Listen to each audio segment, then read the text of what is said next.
O vídeo já vai começar, mas antes, não se esqueça de se inscrever e ativar as notificações.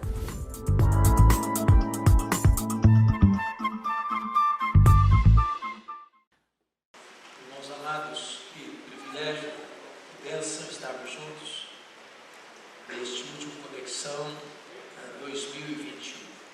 Como o pastor Erivaldo disse, já são 11 anos.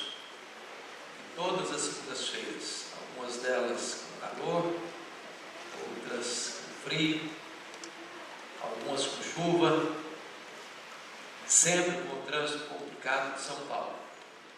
Mas que bom que você tem vindo, tantas pessoas têm vindo, louvado seja Deus. Hoje eu gostaria de partilhar com vocês o que está em Mateus capítulo 2, peço que você abra sua Bíblia comigo. Nesta passagem, Mateus capítulo 2.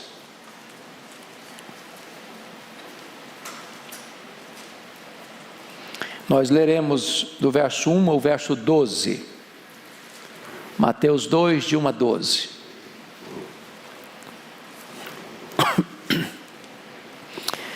Tendo Jesus nascido em Belém da Judeia, em dias do rei Herodes, eis que vieram uns magos do Oriente a Jerusalém e perguntavam: onde está o recém-nascido rei dos judeus?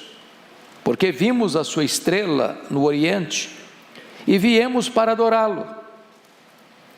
Tendo ouvido isso, alarmou-se o rei Herodes e com ele toda Jerusalém.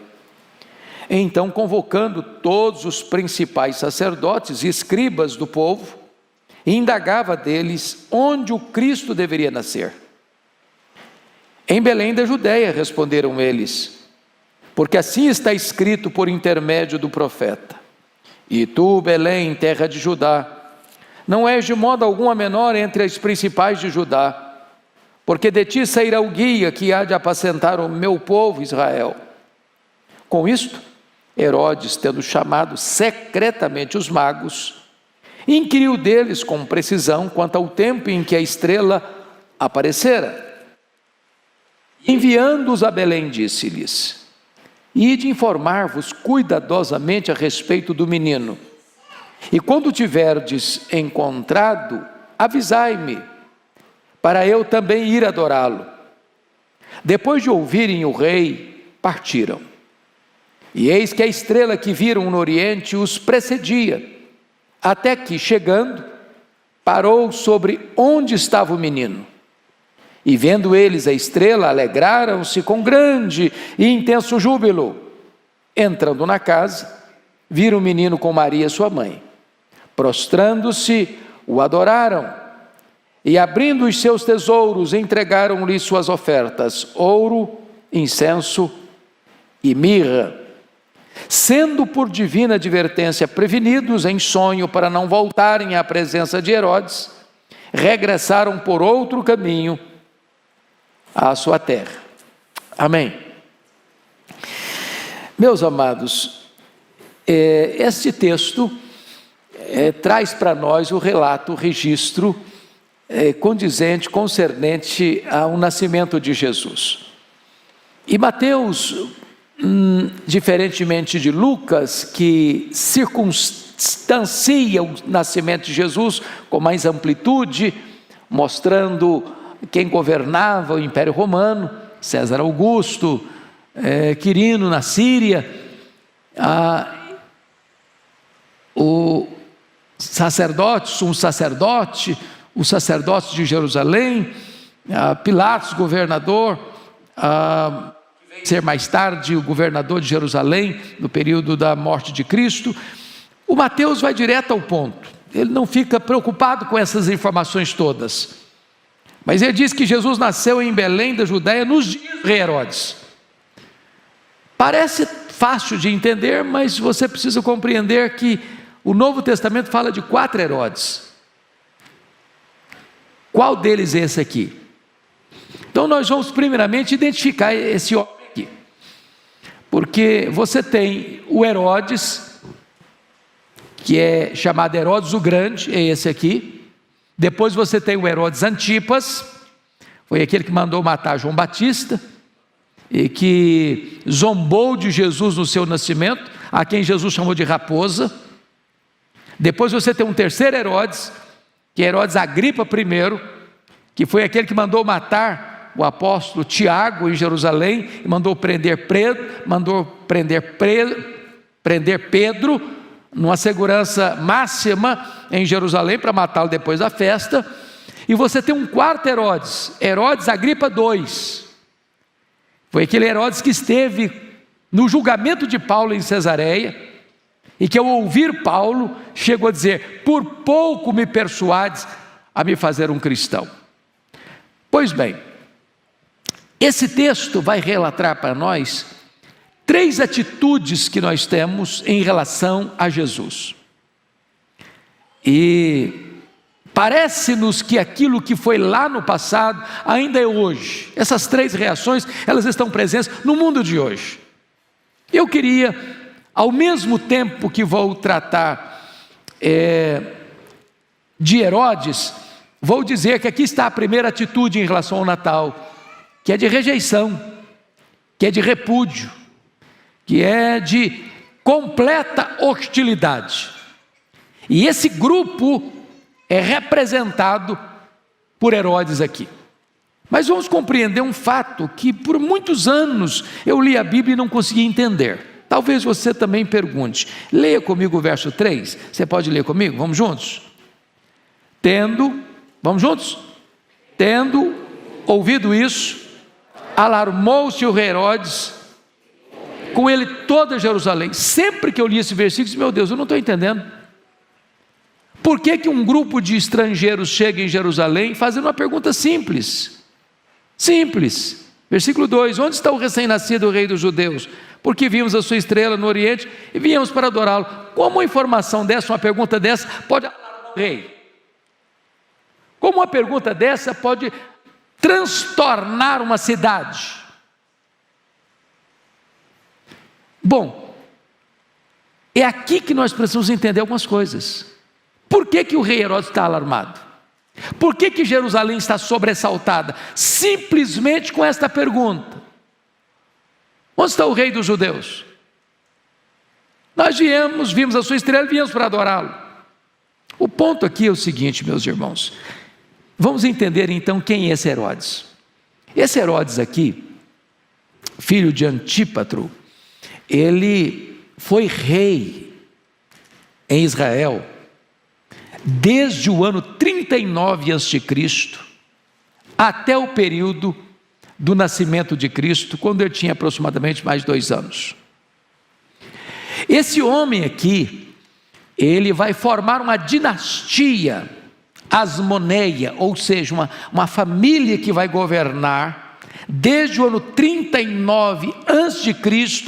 até a guerra dos judeus, que foi por volta de 66 até o ano 70, quando Jerusalém foi tomada. Herodes o Grande mata toda a dinastia dos Macabeus, e começa a nova dinastia, a dinastia Asmoneia, porque ele era descendente de Esaú. E esse homem foi nomeado pelo Senado romano no ano 37 a.C. como rei dos judeus. Todo o território de Israel era governado por ele.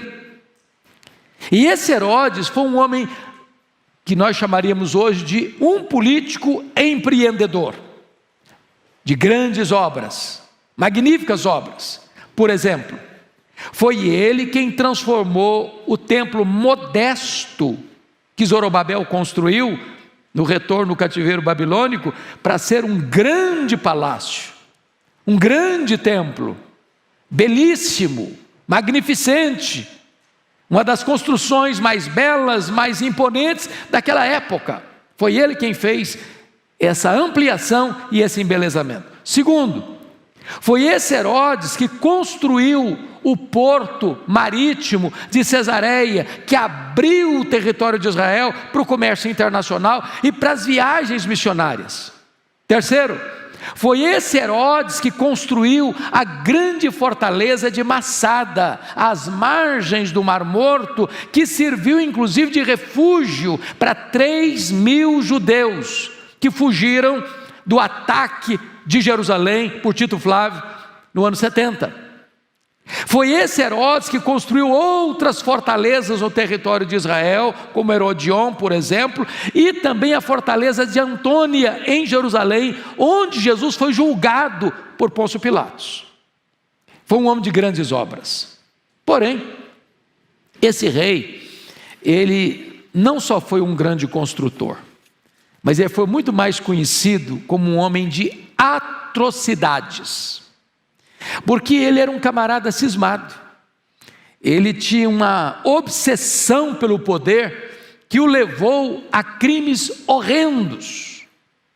Para vocês terem uma ideia, logo que ele tornou-se rei por nomeação do Senado romano, no ano 37, ele manda matar 45 membros da aristocracia, da classe rica, porque achou que essas pessoas podiam, de certa forma, ameaçar a segurança do seu poder.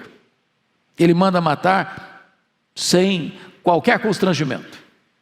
Depois disso, ele manda matar 300 oficiais da corte, 300, 3 centenas. Mais do que isso, ele vai se casar com uma mulher da nobreza. Ele teve, para vocês terem uma ideia, 9 casamentos, 9. Mas a sua esposa preferida, que era da nobreza, chamava-se Mariana. E porque Mariana era da nobreza, ele jeitosamente arranjou desculpas e motivos para matar todos os membros importantes da nobreza da esposa dele, chamada Mariana. A sogra dele, senhora Alexandra, pede para ele nomear o cunhado. E o cunhado, Aristóbulo, tinha só 17 anos, como sumo sacerdote de Jerusalém, para vocês verem como é que a religião já estava corrompida. Sacerdócio era comprado a peso de ouro. E ele nomeia o Aristóbulo com 17 anos. E o menino ganha a simpatia do povo, e porque o Aristóbulo ganha a simpatia do povo, ele ficou enciumado e mandou matá-lo por afogamento. A sogra, com medo do genro, que não era flor que se cheira, fugiu para o Egito, para buscar abrigo às sombras de Cleópatra.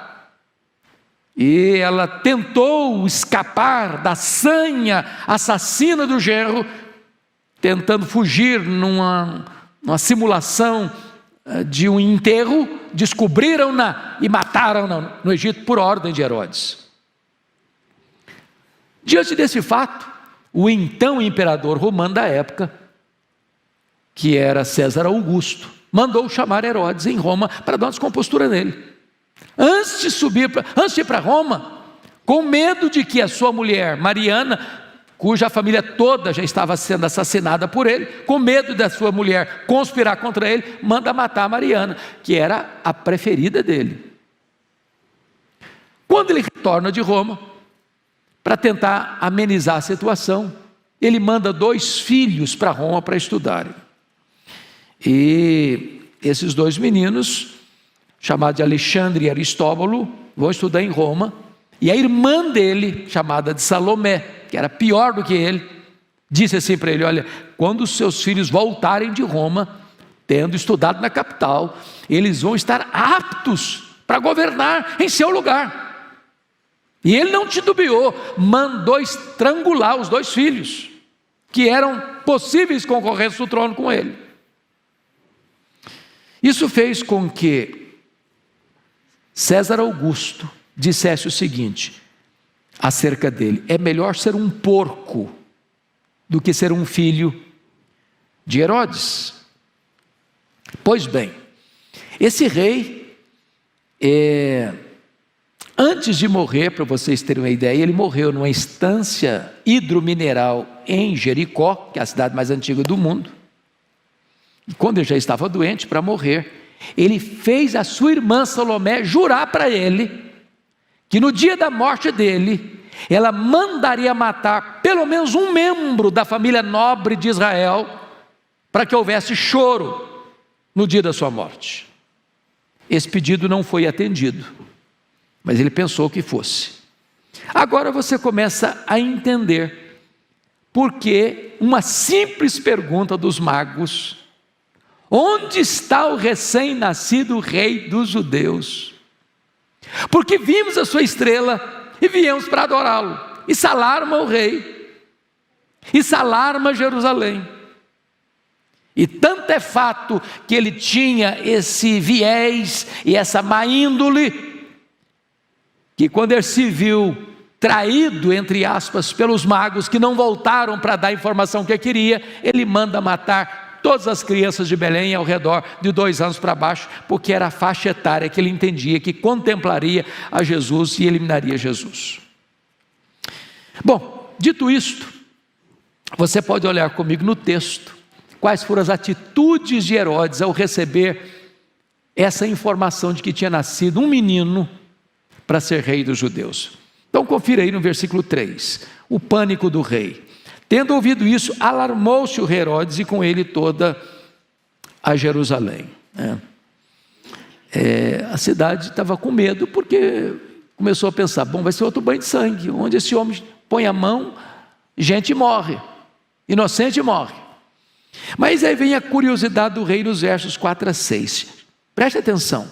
Então convocou, o texto é muito rico de detalhes, e vale a pena você grifar os detalhes. Convocou não alguns principais, mas todos os principais sacerdotes e escribas do povo. Ele não deixou nenhuma autoridade competente para dar informação de fora, convocou todos. Ou seja, ele quer uma informação precisa. Ele não quer deixar ponta solta, ele não quer deixar brecha para perder a oportunidade de matar esse concorrente do trono.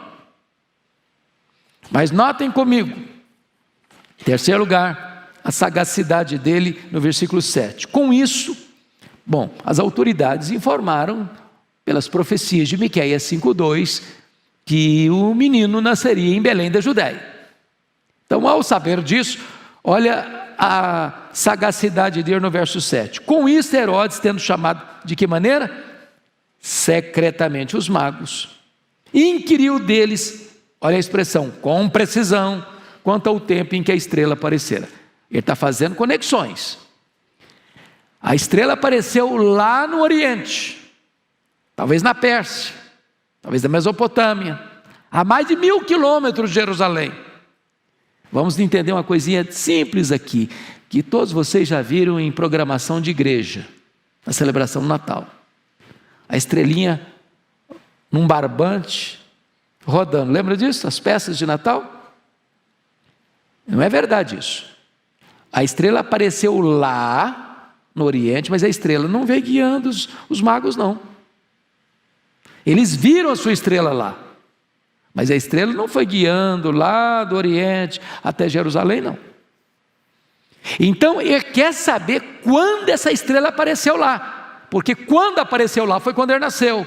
Com isso ele está fazendo uma coisa, uma contagem, mais ou menos quantos anos tem esse menino, certo? Depois vem a estratégia sutil dele no versículo 8, olha aí. E enviando-os a Belém, disse-lhes: ide informar-vos, preste atenção, cuidadosamente a respeito do menino. Eu quero informação precisa, cuidadosa, não quero deixar nada de fora, nenhum erro estratégico. Ele quer ter o diagnóstico completo na mão. E aí vem a dissimulação dele no versículo 8, olha aí, parte B. E quando tiverdes encontrado, avisai-me para eu também ir adorá-lo. A mentira, a hipocrisia, a falsidade. Ele está dizendo que vai adorar, mas na verdade ele vai matar.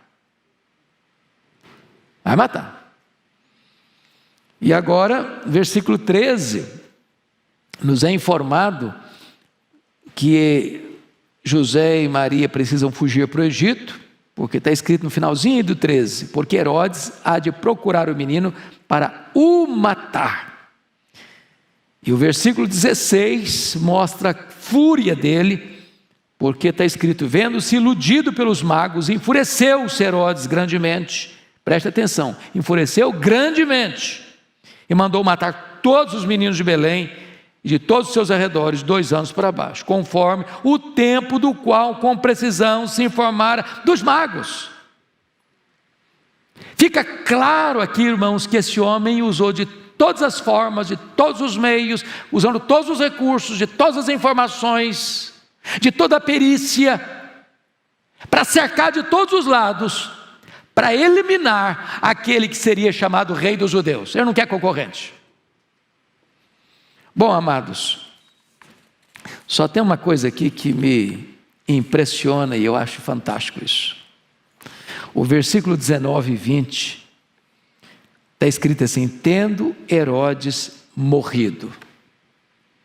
Os inimigos de Deus são espalhafatosos, são sanguinários, são perversos, são maliciosos, mas eles são mortais. Eles morrem, eles tombam, eles viram pó. Ontem o pastor Arival, num dos cultos, disse que nós celebramos o Natal porque Jesus está vivo. Nós não celebramos aniversário de quem morreu. Todo ano nós celebramos o Natal, porque Jesus está vivo. Mas os inimigos dele morrem. Os grandes morrem. Os que fazem barulho morrem. Os que têm as mãos manchadas de sangue morrem. Mas ele continua vivo, eternamente vivo e no trono. Ele reina. Bendito seja Deus. Mas, amados irmãos, agora vamos olhar um outro aspecto. Aí tem um segundo grupo que é chamado aqui nos versos 4 a 6 do texto, de todos os principais sacerdotes e escribas do povo. Se Herodes reagiu a Jesus com hostilidade, esses aqui, que são os religiosos, reagem a Jesus com indiferença gelada. Agora, por favor, vamos entender aqui o verso 4. Convocou todos os principais sacerdotes e escribas do povo. Então, para um pouquinho. Os principais sacerdotes vinham do grupo chamado saduceu, e os escribas do povo vinham do segundo grupo chamado de fariseus. Os saduceus e os fariseus eram os 2 grandes grupos religiosos de Israel. Os saduceus eram a classe da riqueza, da aristocracia. Jeitosamente, eles eram os colaboracionistas de Roma. Eram parceiros de Roma. Em contrapartida, apoiando Roma, eles recebem o direito de Roma para administrar o templo.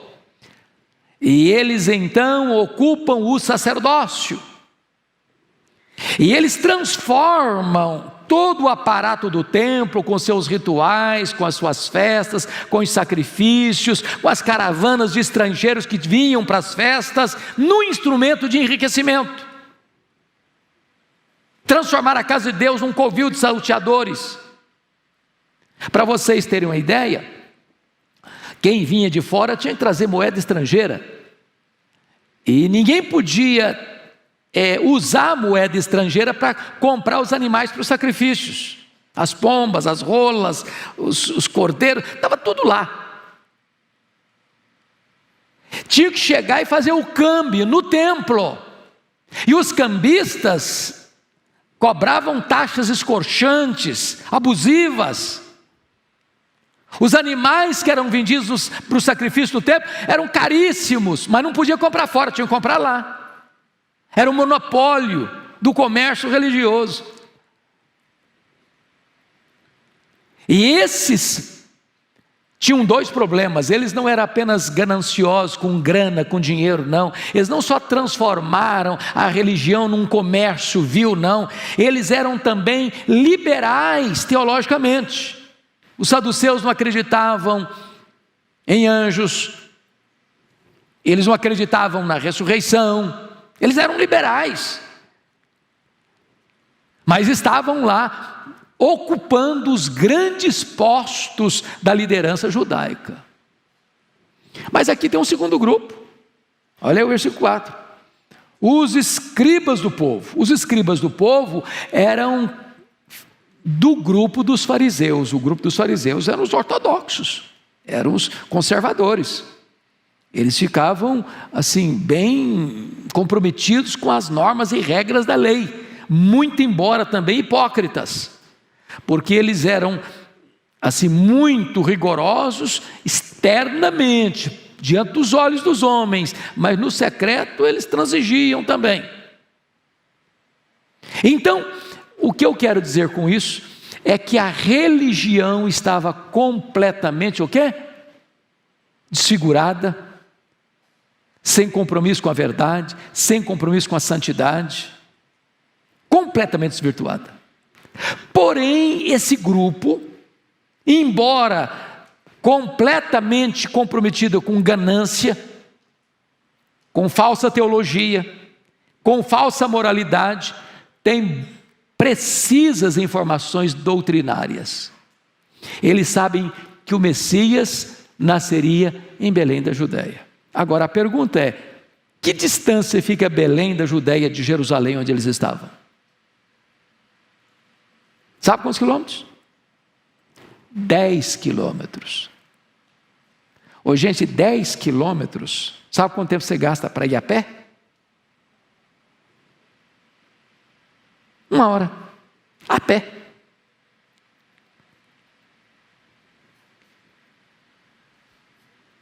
Uma hora e meia. Você anda 2 quilômetros em 20 minutos. Você anda 6 quilômetros em 1 hora. 1 hora e meia a pé.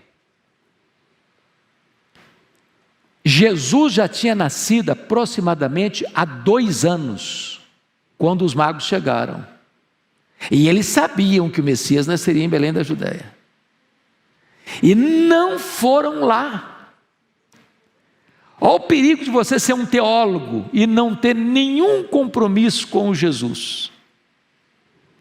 De você ter todas as informações bíblicas com precisão.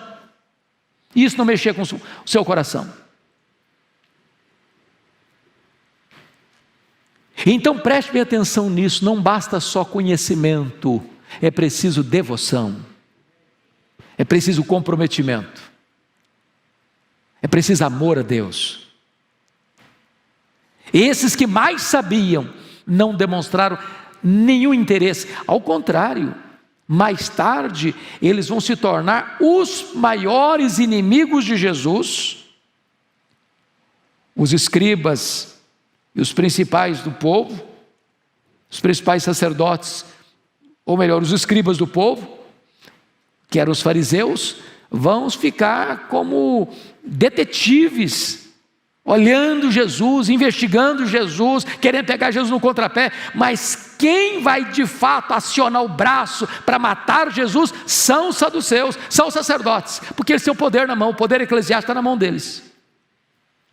Esses dois grupos que não batiam um com o outro eram inimigos de certa forma, mas faziam parte do mesmo concílio. O sinédrio era formado de saduceus, de fariseus, dos principais sacerdotes e dos escribas do povo. Esse grande concílio que tinha 71 membros, era formado desses dois grupos, que vão ser os elementos que vão levar Jesus à crucificação. A indiferença, daqui a pouquinho vira ódio. Pois bem, agora vamos ver em terceiro lugar o grupo que nós chamaríamos dos magos que vêm para adorar a Jesus. Então, por favor, dê uma olhadinha comigo. Versículo 1. Tendo Jesus nascido em Belém da Judéia, em dias do rei Herodes, eis que vieram uns magos do Oriente a Jerusalém. Então vamos entender algumas coisas aqui, meus amados irmãos. Quantos magos eram mesmo? 3. Está escrito isso aí na Bíblia?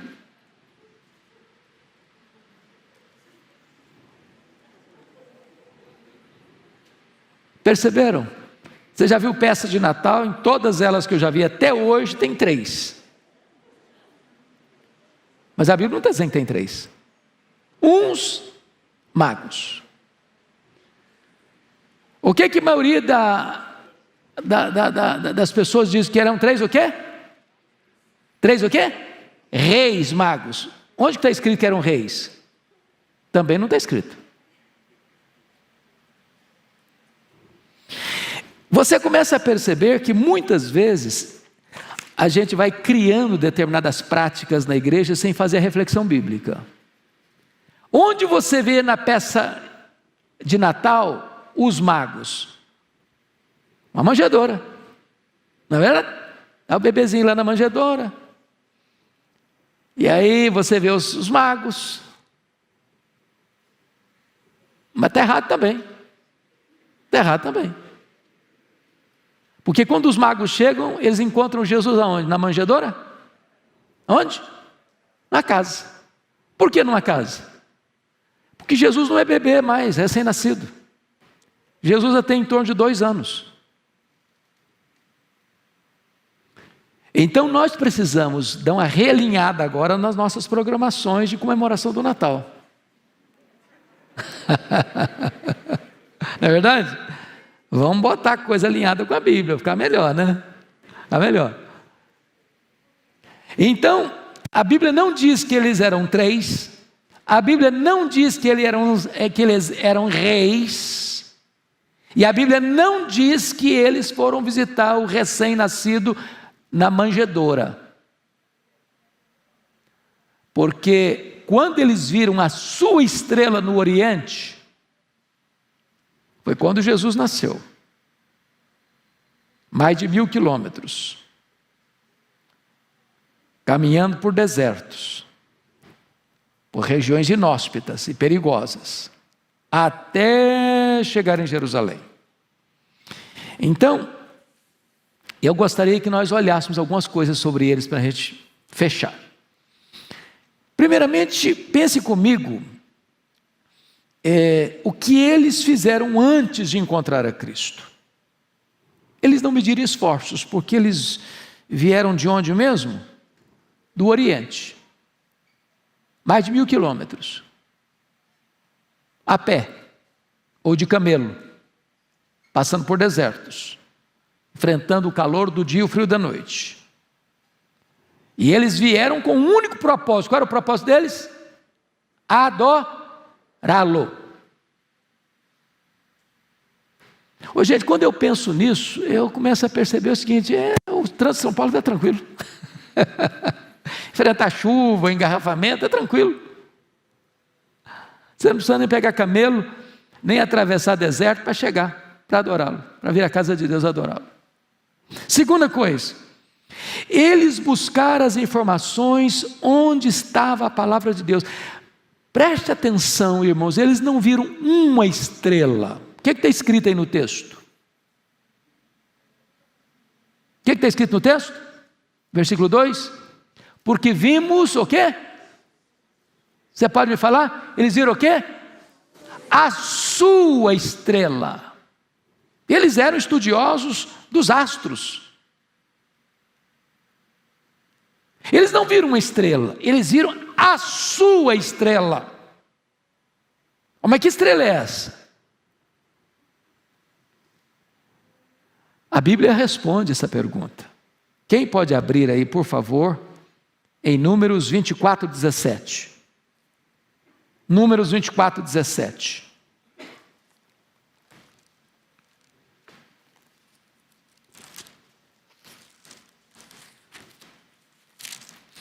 Está escrito assim: vê-lo-ei, mas não agora. Contemplá-lo-ei, mas não de perto. Uma estrela procederá de Jacó, de Israel subirá um cetro que ferirá as têmporas de Moabe e destruirá todos os filhos de Sete. Isso é uma profecia messiânica, que está falando de Jesus.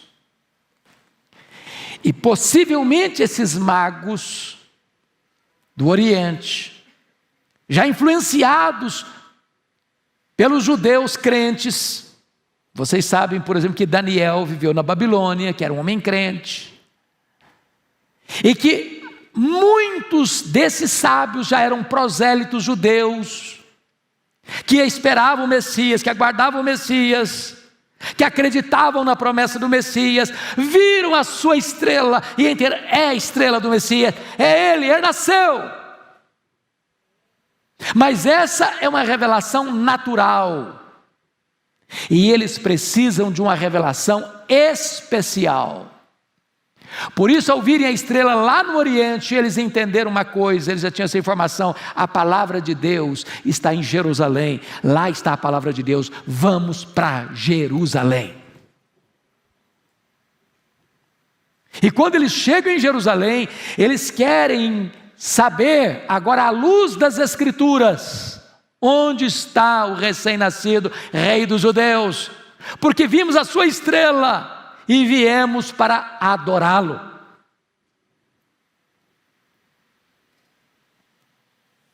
Agora preste atenção no verso 9. O que eles fizeram?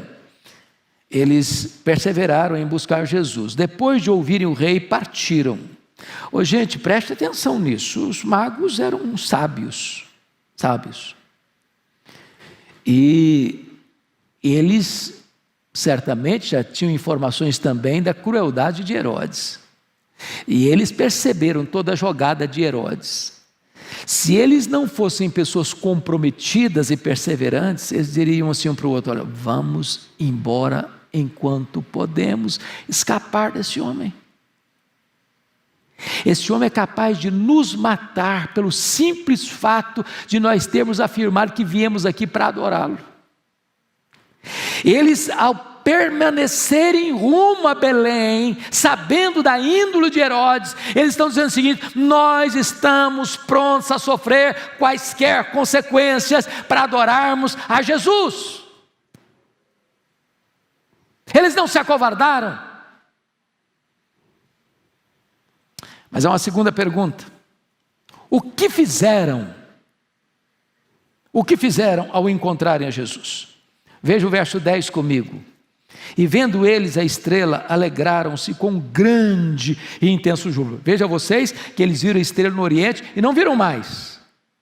E eles vieram a Jerusalém e agora buscaram na Escritura, e a Escritura foi clara em Miqueias 5:2: o Messias vai nascer, o Rei dos Judeus vai nascer em Belém da Judeia. E quando eles viram a estrela que viram lá, viram de novo, está confirmado, a palavra de Deus é a verdade, Ele mesmo está aqui mesmo, pronto, se confirmou o que a palavra de Deus disse.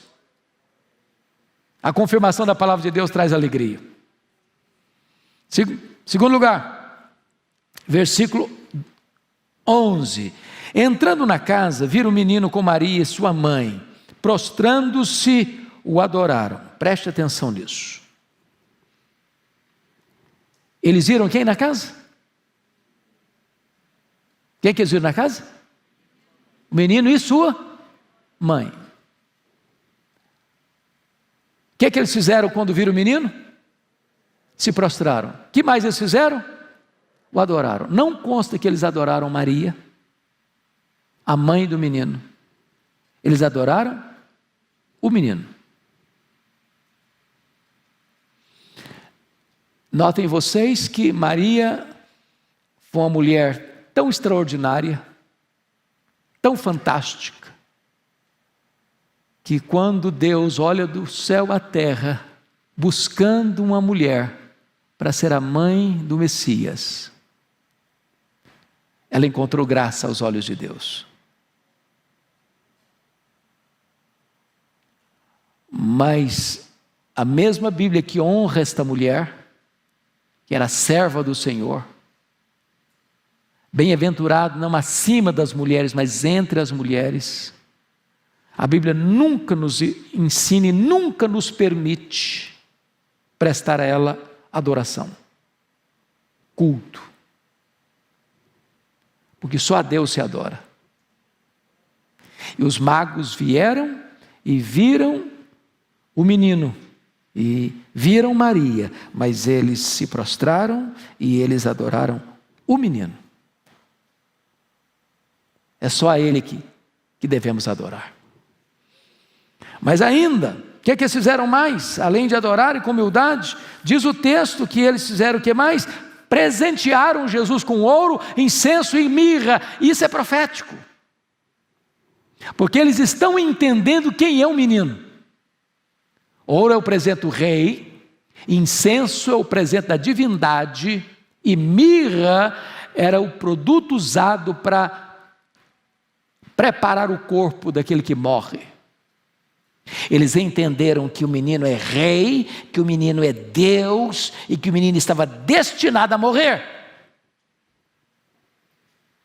Compreenderam a messianidade do menino. E finalmente, o que eles fizeram depois que encontraram Cristo? Olha o versículo 12.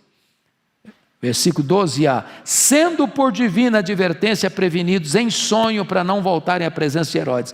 Agora notem vocês que até aqui eles tinham sido guiados por uma revelação natural, a sua estrela, e eles ouviram a palavra de Deus em Jerusalém, e eles foram guiados pela estrela até a casa em Belém, mas agora eles recebem uma revelação especial, o próprio Deus fala com eles, para não voltarem para Jerusalém, para não atenderem à agenda perversa de Herodes, para não contribuírem com os crimes de Herodes. Eles são orientados pela palavra de Deus. Quem tem um encontro com Jesus é orientado pela palavra de Deus. Mas finalmente, o que eles fizeram?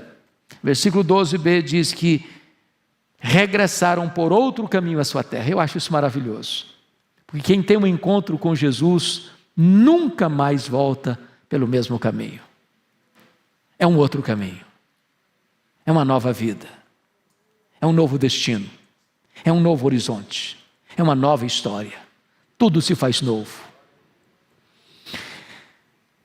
A grande pergunta hoje e nesta noite é a seguinte: os anos se passaram, os séculos se dobraram, estamos no 3º milênio, e as 3 reações ainda hoje são as mesmas. Ainda hoje Jesus é odiado. Alguém tem dúvida disso aqui? Que Jesus é odiado hoje? Que os valores de Jesus são odiados hoje? Que a palavra de Jesus é odiada hoje? Que os princípios que Jesus trouxe são odiados hoje? Que existem novos Herodes hoje? Os séculos se passaram, mas os religiosos indiferentes estão hoje aqui.